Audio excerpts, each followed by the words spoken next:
crime strikes this small Tennessee town when a local legend disappears without a trace. We have to decide whether that person is missing or whether they chose to go missing. There was questions about maybe some infidelity. I got mad because I thought he had that woman in my house. But a grim discovery changes everything.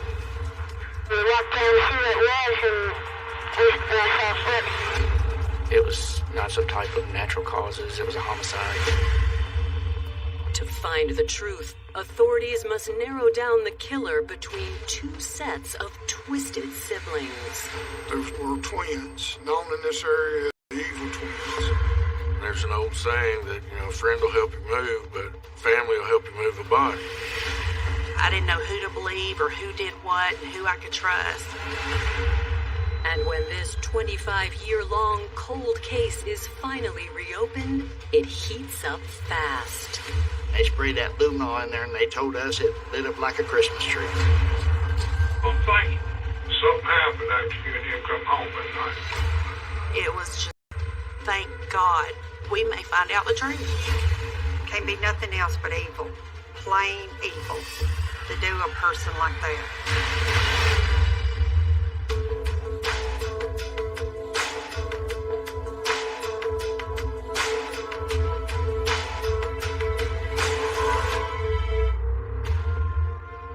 Life moves slowly in the small town of Pulaski, Tennessee. But on March 29th, 1990, deputies race to the home of 43-year-old Marianne Hughes, who hasn't seen her husband Larry in over 24 hours. The morning of the 28th, 1990, Marianne and Larry got up as they usually did. They lived in the country. They had a farm, but they also were partners in a hardware store here in town, and that's where they worked. He took the day off. She says when she left about 7 that morning, he was in the house, drinking a cup of coffee, and everything was fine. She rode to work with one of the neighbors, Jeff Claude, who worked at the hardware store. Marianne said she made an attempt to call Larry around 12 o'clock that day, and there was no answer. She returned. Marianne tells investigators as Jeff dropped her back home, she immediately noticed something wasn't right. She goes in the house. He's not there. The car's there. It hadn't been moved. So she gets in her car and drives and starts to look for him. And she goes by her brother's house, Rex's house. And her and Rex go looking for Larry. So they went out there and didn't find him. So she went back to the house. With no word from Larry in over a day, Marianne says her worry intensified.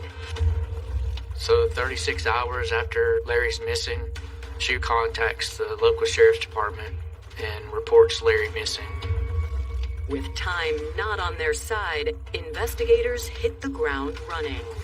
You want to find out what kind of person they are, what their habits are, how they get along with their family. And you're hoping tips come along that will help you find them.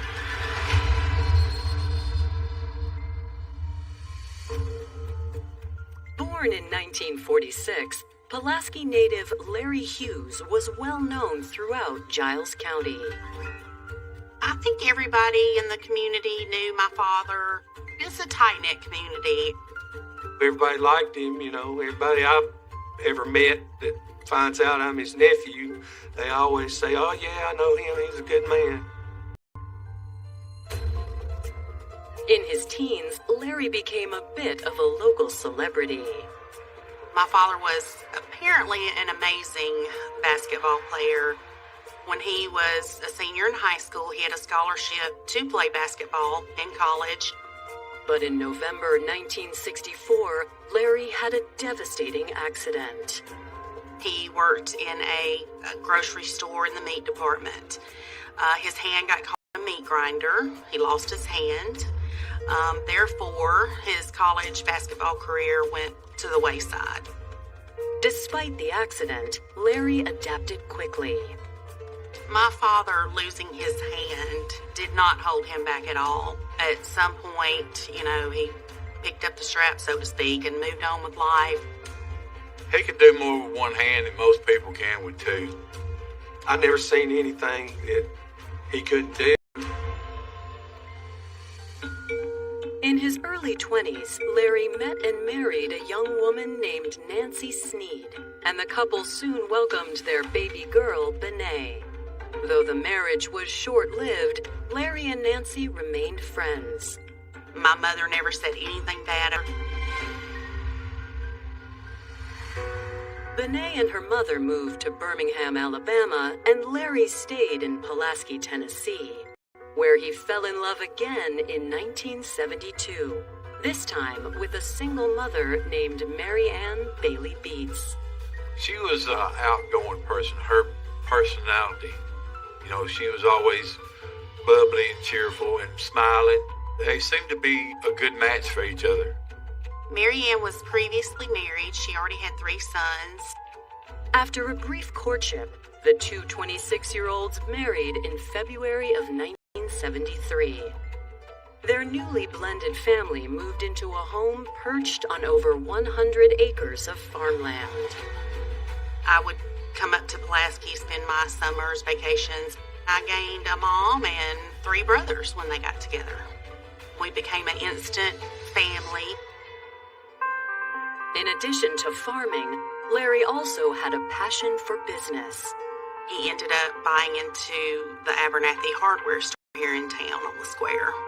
Abernathy Hardware was a small business when Uncle Larry got into it, and they built the business up. Shortly thereafter, Mary Ann come to work up there with him. She was a hard worker. By 1990, after 17 years of marriage, the kids were grown and out of the house. With the farm and the hardware store thriving, the empty nesters seemed like the perfect team. I always thought that Uncle Larry and Mary Ann had a good relationship. They was always, a loving couple. But on March 29th, after 17 years of marriage, Mary Ann is now desperate to find her loving husband as she files a missing persons report with the Giles County Sheriff's Department. They had took what I would call a general statement from her as to a couple of days leading up to his disappearance and actually the day of him disappearing. Mary Ann says on March 27th, the evening before Larry went missing, the couple went out for a nice dinner. She said that he had chicken and salad and peaches. They ate around 7. They came home, sat around, went to bed about 10:30. Mary Ann says when she came home from work the following evening, Larry was gone, along with his gun. She reported that his .22... Larry had any enemies. Larry was a very respected business person. There were no enemies that brought forth any type of ill will towards Larry. Mary Ann suggests that her husband may be too well-liked, especially by the opposite sex. Mary Ann put out the theory that he'd run off with another woman. But after a day or two and you still ain't found him, then you begin to get worried. Maybe he walked in on a drug bust. There was just insane rumors at that time. Nobody knew what to believe. Coming up, a new lead gives investigators hope. She said that she's seen Larry and that he was with another woman. And Larry's daughter begins her own investigation. I went to his drawer in the bathroom, and all of his stuff was there. Those would be things that Larry would not leave the house without. At that point, I'm scared. I'm like, who's done this?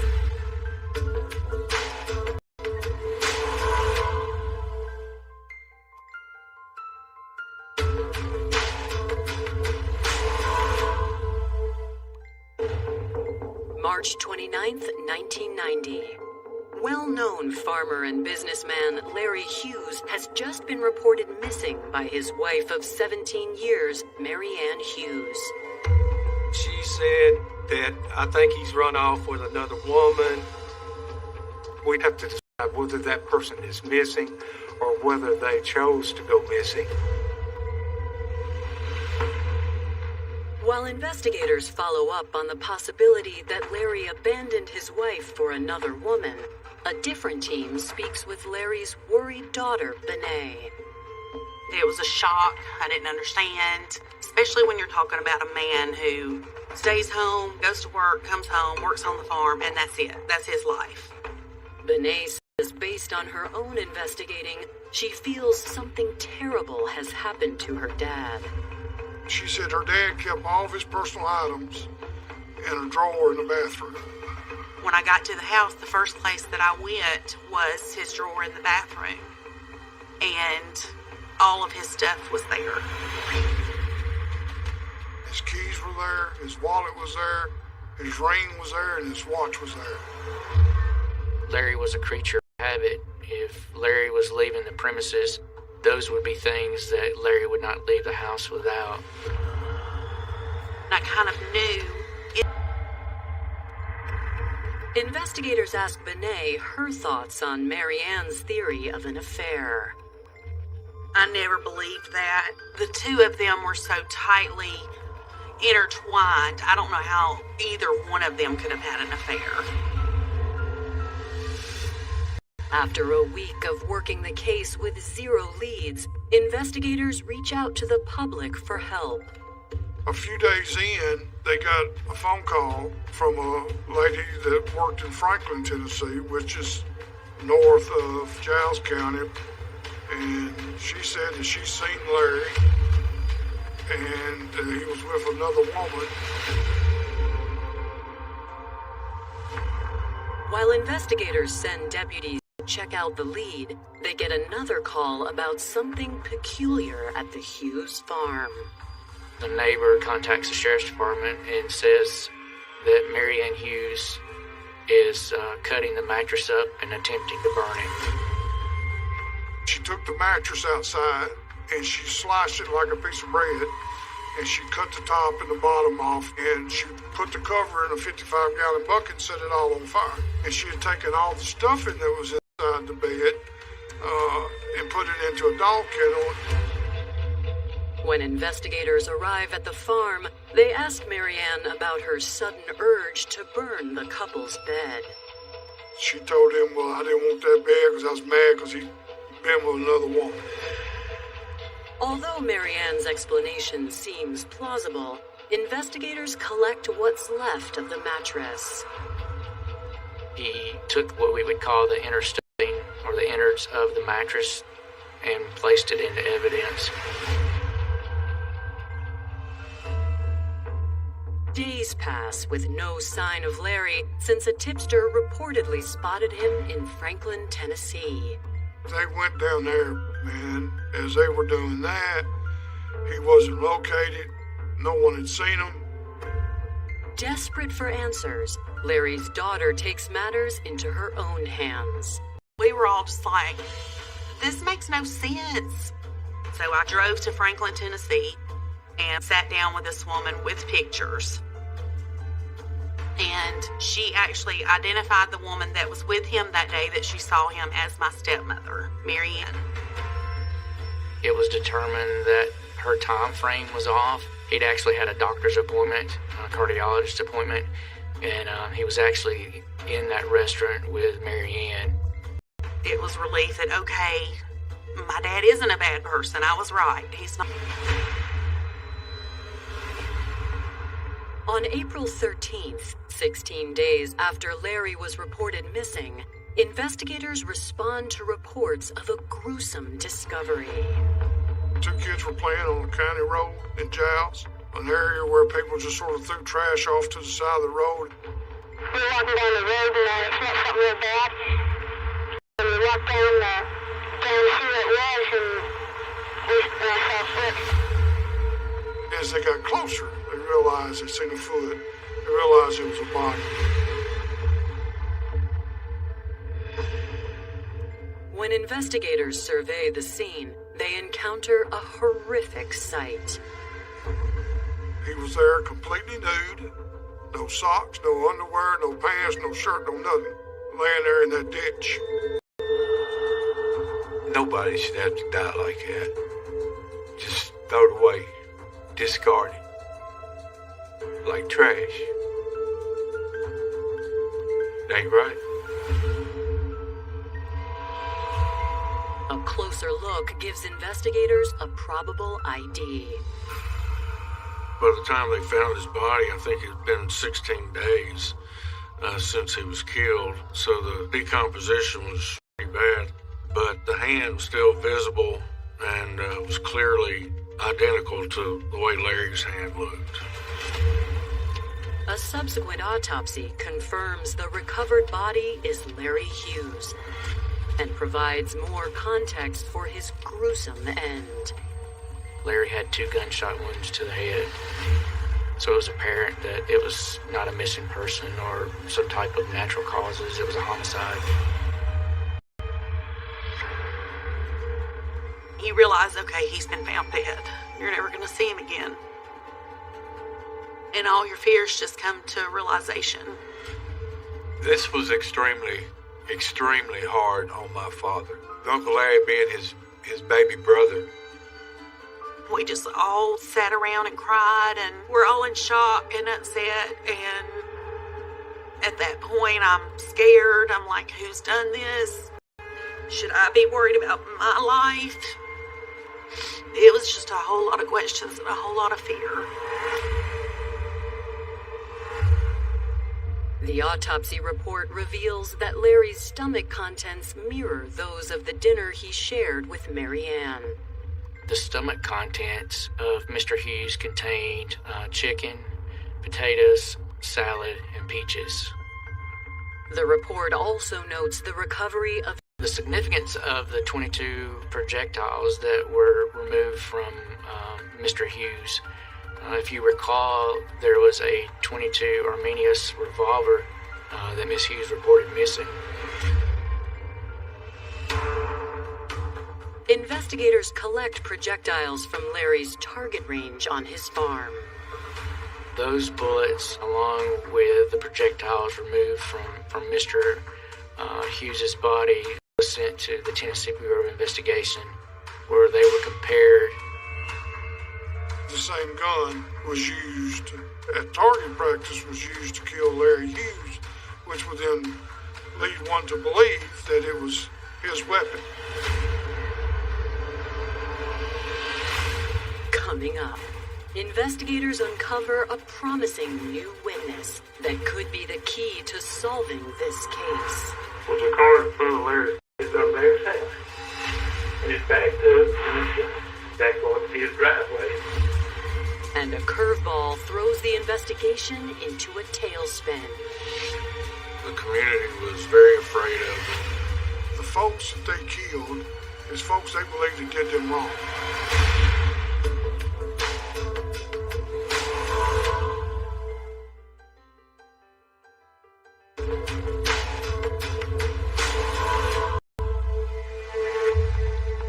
April 14th, 1990. Less than 24 hours after the body of 43-year-old Larry Hughes was found shot to death, investigators interview Larry's worried neighbor, Elmer Rainey, who says he might have some key information. Mr. Rainey says that at 3 o'clock on the morning of the 28th, he sees a vehicle backed in over there at the Hughes house, and he doesn't recognize the vehicle. Like the question, and it's backed up. Was a car in front of Larry's house? It's up Larry's house. And it's backed up, and back going to his driveway. He sees a pickup truck back up under the canopy and the porch light come on, and then the porch light go off. And then a little while later, his truck leaves. It concerned Elmer Rainey to the extent that when Mary Ann left at 6:30 that morning, Elmer walks over to the house at 7 o'clock and knocks on the door, gets no response. He calls multiple times and even calls Mary Ann at work and says, "Hey, do you know where Larry's at? he's that concerned. Sensing Marianne knows more than she's letting on, investigators consider the possibility. No way Marianne Hughes, with her statute, could even move him. So she would have to have help. There's an old saying that, a friend will help you move, but family will help you move a body. Her brother is a big guy, and he drove a pickup truck. So that would make you lead to believe that Rex was involved. As they dig deeper into their new theory, investigators subpoena phone records from the Hughes home and find some intriguing activity on the night of March 27th. There was 2 phone calls from that house that night, one at 10:30 and one at 12:30. They were from the Hughes household to Rex, and then Rex to the Hughes household. And remember, she said she went to bed. Investigators contact Rex and ask him to provide an alibi and an explanation of the late-night phone calls. They had talked to Marianne's brother, Rex Bailey. He recalls on the night of March the 27th, there was 2 distinct phone calls. He does remember on one point in time that he talks to Larry, and Larry is upset, talking about Marianne's going to leave him. After Rex passes a polygraph, investigators confront Marianne, who originally claimed she was asleep by 10:30 p.m. on March 27th. She said in her statement she don't remember anybody calling, and she don't remember Larry getting out of bed. She was given some polygraph examinations, and she failed all of them. Despite Marianne's suspected deception, investigators lack hard evidence to bring any charges. She didn't have the evidence to go by, or any physical evidence, so didn't charge anyone with anything. But several months later, on August 1st, the case is turned on its head when a shocking tip comes in from the local jail involving 2 serial killers. Pete and Pat Bondurant were twins, known in this area as the Evil Twins. They peddled in drugs, and the folks that they killed is folks they believed that did them wrong. The community was very afraid of them. They were known to be ruthless murderers. There was a jailhouse tip that one of the Bondurants had confessed that they killed Mr. Larry Hughes. He said they went to the hardware store and got this businessman, carried him out the back door, carried him up out in the county, and shot him. The investigators focused in a lot on that. Obviously, they had prior knowledge about the Bondurants and what they were capable of. When confronted, the Bondurants refused to cooperate. When the Bondurant's name came up, it seems like that's when the case just became kind of fractured, and the investigation lost its focus. He wouldn't have had any interaction with them. I never believed it or understood it. Despite their efforts, the case grows cold again and remains unsolved for decades. I didn't know who to believe or who did what and who I could trust. There was a lot of fear. And I hightailed it back to Birmingham, Alabama, and just kind of cut myself off.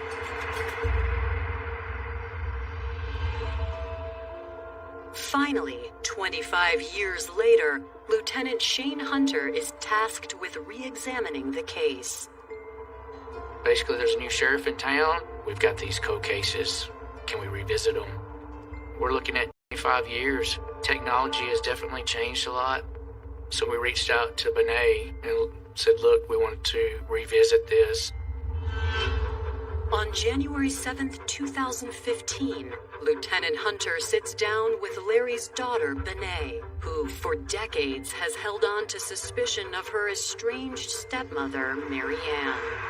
What was your gut feeling then and now? Oh, it's always been that either she did pay somebody to do it or somehow was involved. I mean, I've always thought that. I didn't want to believe it, and I tried not to believe it and went to denial about it. And but it's always been there all these years in the back of my head. Everything leads back to her. Did she keep any of your dad's stuff? Not to my knowledge. She was selling dogs, vehicles. I don't know what she got out of the hardware store, and then I feel like there was probably some kind of life insurance. She thought she was going to get some insurance money, $100,000 to be exact. And when she got the money, she realized she didn't get the $100,000. That money went towards paying off the hardware store. It was an agreement between Larry and the other owner. Mary Ann was very angry when she found out that most of it was going to have to be paid to the partners at the hardware store. Benet says the partial payout didn't stop Marianne from flaunting her money. All of a sudden, she's out caring about how she looks and all that. It was like a I'm free kind of thing. When you take the totality of the evidence, the projectiles from Mr. Hughes, the projectiles from the target area, obviously she was spending a lot of money. It becomes very clear who the primary suspect was. Investigators try to narrow down Larry's time of death by the food found in his stomach during the autopsy. When we researched that and talked to some experts, it was determined that after 8 hours you eat, the food is unrecognizable. So basically from 7 p.m., sometime within the next 6 to 8 hours, Larry was murdered. I don't think they ever recognized that back in 1990. Despite this revelation, the 25-year-old cold case is riddled with its share of setbacks. They built a new jail, and when they moved to the new jail, everything got lost. A lot of the original evidence and stuff they had from the original investigation was lost. We realized pretty quick some evidence is missing. We'd lost the bullets. It was all gone. Luckily, the mattress stuffing is still accounted for. We sent the mattress stuffings to the lab to see if they could find any blood, anything on it. While investigators await results, they interview Jeff Claude, the man who gave Marianne a ride to and from work on March 28, 1990. He didn't see Larry that morning. He didn't see Larry that afternoon, which was strange because he usually sees Larry standing in the door or out on the porch. But, Jeff says, even more unusual was what Marianne said right as he dropped her off. It struck me as funny before the tires was even stopped rolling, it was, look, there ain't been no work done here today. And I didn't think much of it then. But looking back, how would you know? Coming up, when investigators put Larry Hughes' widow in the hot seat, tensions mount. She leaned back, she crossed her arms, and she came defensive. I did not kill my husband. You looked for, he said, really anything? I said, what about blood?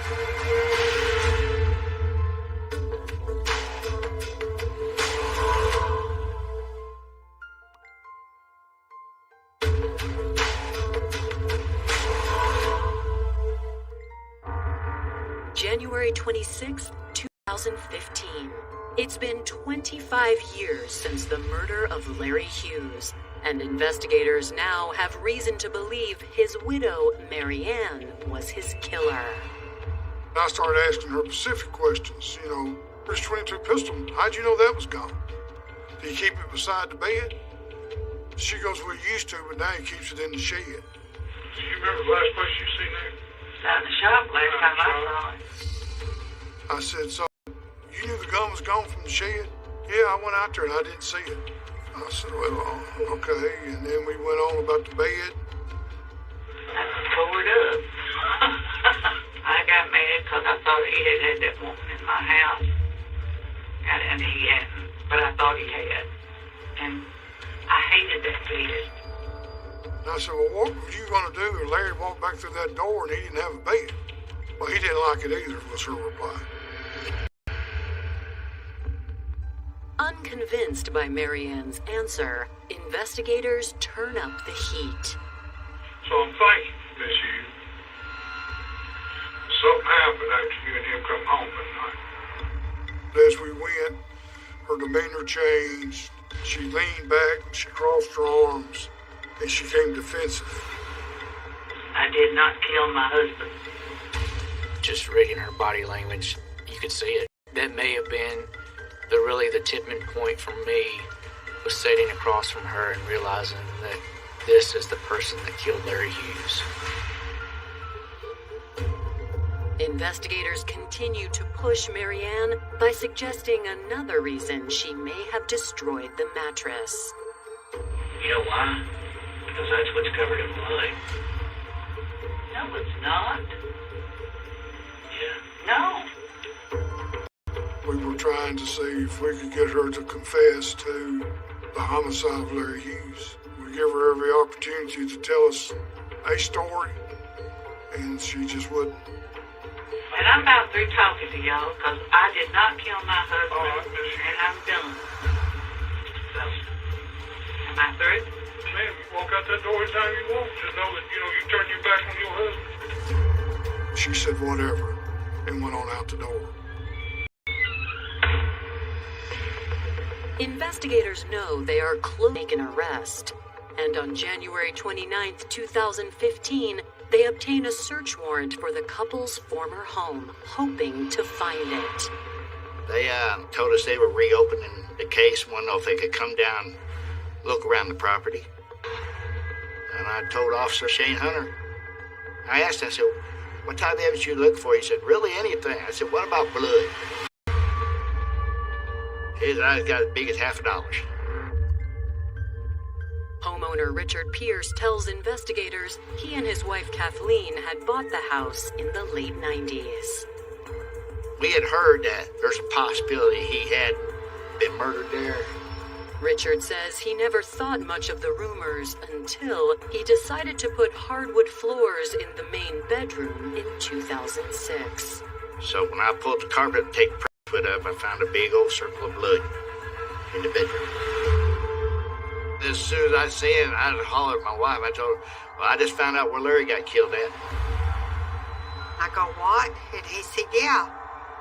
It was just rumors at the time, but now I see it wasn't a rumor. It actually happened here. Investigators ask where the stained flooring is now, and Richard says he disposed of it long ago. They asked me that, why I didn't call them. And my exact words to the state was, I figured in all the investigating you were going to do. With Richard and Kathleen's permission, investigators tear up the bedroom floor, hoping for a miracle.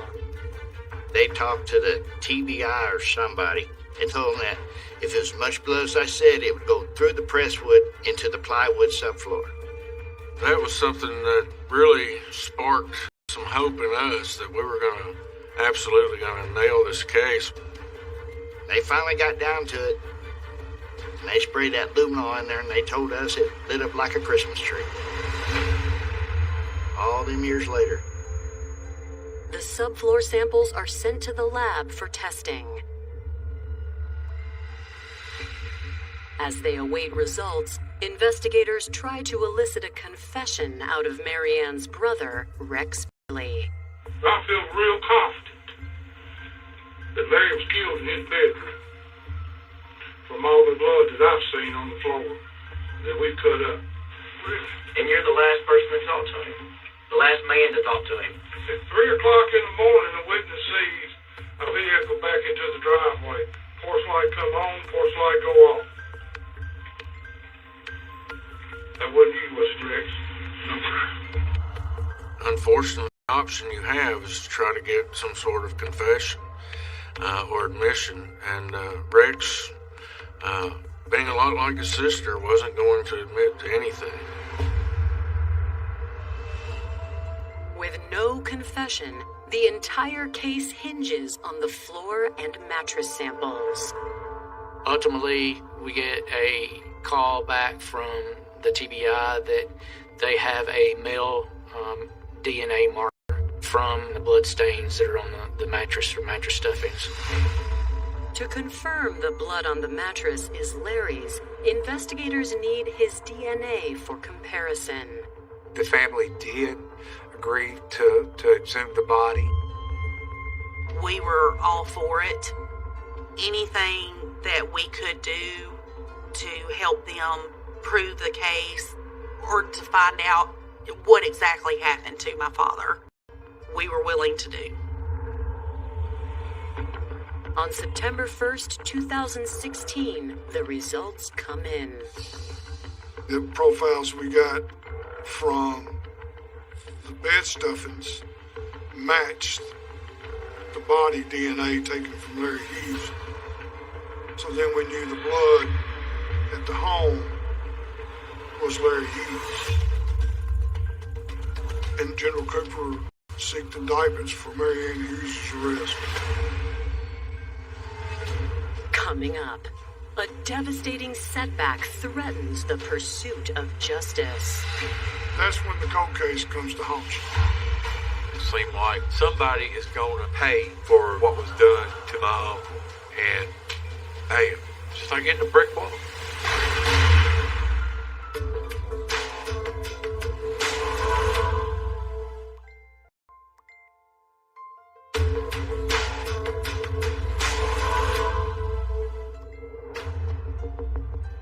In October of 2016, after 26 years, the suspected killer of Larry Hughes is almost in investigators' clutches.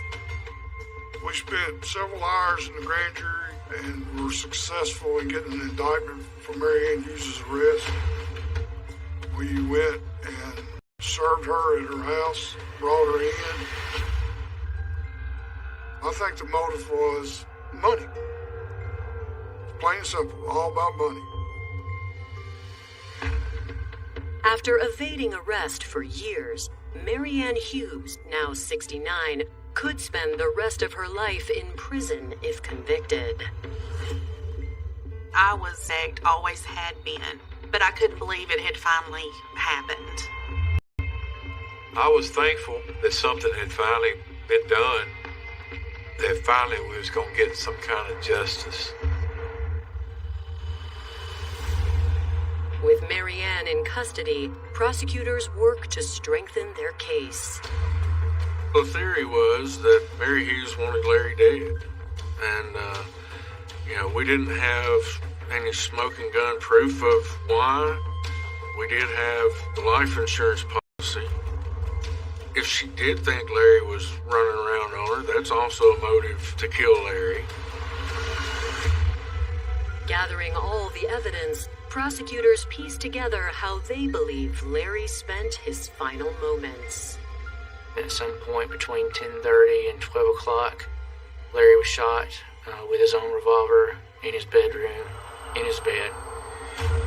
It could have been an argument that night. He could have simply been asleep. And she says, enough's enough, and pulled the trigger twice. 2 gunshot wounds to the head. There would have been a lot of bleeding, which would have caused blood to soak into the mattress and possibly even leave a large puddle on the floor. She contacted her brother. He comes over at 3 o'clock in the morning, and then they take Larry and the gun and drive him out to those dumps. Rex Bailey was never charged with his role in this case, even though we believe he was involved. We never had the proof we needed. Though the state feels confident in its argument against Mary Ann, taking a case to trial with a 25-year lapse in the investigation and missing ballistic evidence proves risky. We knew there's a decent opportunity we would walk out with an acquittal if we go to trial. And that's the last thing you want with a murder case. As they weigh the odds, The state asks Larry's family how they want closure. The ultimate decision that we came to with the family was that we wanted for history to record through these court records that Mary Ann Hughes was responsible for the death of Larry Hughes. And that was more important than the satisfaction of trying to go for first-degree murder and a life sentence. And the only way to guarantee that was to come up with a plea offer that Mary Ann would agree to. The plea deal was brought forward because that it has run his life, and we all agreed to accept the plea deal. In August of 2019, after 29 years of denial, Mary Ann Hughes pleads guilty to voluntary manslaughter in exchange for time served and 10 years probation. She spent a little bit of time in jail while they were waiting to bail her out. And then once they bailed her out, she was out. It seemed like somebody is going to pay for what was done to my uncle. And bam, just like hitting a brick wall. It's not fair that she got so little time for what she done. Might as well say she got away with murder. I mean, my uncle, my dad's brother, Benee's father is gone. He's not in our life anymore. She still has her 3 sons and her freedom. And to me, that is not justice. She didn't get what she deserved, that's for sure. But she had to admit she killed Larry. And, that gives me satisfaction. I feel like we all get what we deserve in life, somehow, some way. We pay for our bad deeds. God takes care of it. While Mary Ann may have admitted to killing Larry, she'll likely take her reason to the grave. We'll never know what the motivation was. We'll never know, the reason behind it, what actually happened that made her snap. Evil. Plain evil. What else could it be? Can't be nothing else but evil to do a person like that.